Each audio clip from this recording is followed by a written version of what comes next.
Salut et bienvenue sur la chaîne de Les Infos de chez nous. Le nom du chanteur DDY Joshua a été impliqué dans un scandale sexuel durant le mois de mars 2024. Dans un live TikTok, une dame, sœur d'un coreligionnaire de Joshua DDY, a révélé que pour bénéficier d'une séance de prière, Joshua DDY lui avait donné rendez-vous dans une résidence meublée où il aurait tenté de la toucher. Dans la foulée, d'autres victimes se sont manifestées, faisant ressortir les pratiques abominables dès la première accusation. Il a réagi le 4 mars sur son compte Facebook. « Je ne me reconnais pas dans cette bêtise, ce n'est pas moi, arrête. Arrête.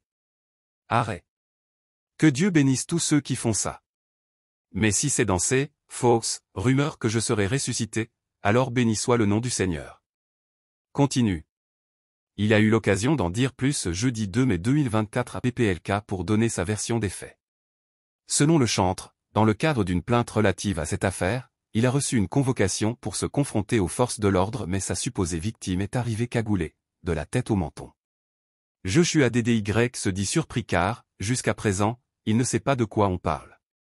Il a néanmoins tenu à honorer la confrontation avec sa victime, à la police par respect pour les autorités. Cependant, ce jeudi 2 mai 2024, le cantor Joshua DDY a dit tout ce qu'il pensait de ses confrères chantres. Selon l'artiste, il n'y a pas de solidarité dans ce milieu. Il justifie cela par le silence de KS Bloom puisqu'il fait face à plusieurs accusations d'abus. Dans le métier dans lequel nous sommes, il y a un manque de solidarité, a-t-il déploré d'emblée. Avant d'indexer KS Bloom qui n'a pas manifesté son soutien.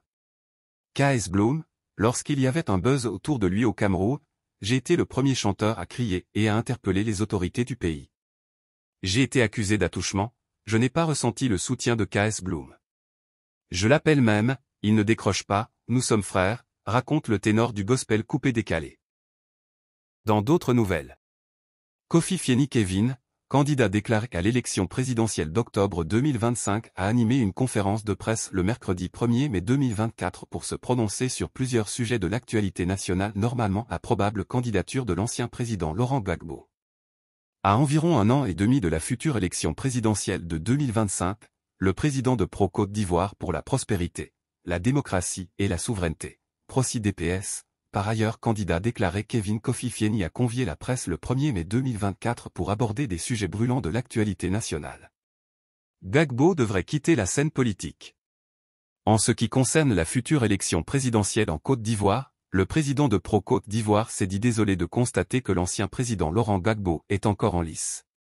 Laurent Gbagbo mérite plus de respect de ceux qui sont avec lui.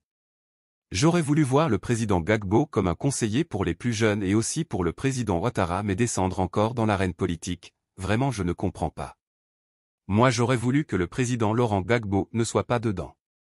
Des enfants qui n'ont même pas 5 F pour s'acheter un sachet d'eau vont parler sur lui. Quand on aime quelqu'un, pourquoi l'encourager à défendre dans l'arène avec tout ce qu'il a traversé? Il devrait se reposer et conseiller les jeunes, on devrait l'aider à créer une fondation mais ils l'ont mis dedans encore. Moi j'aurais voulu que le président Laurent Gbagbo ne soit pas dedans.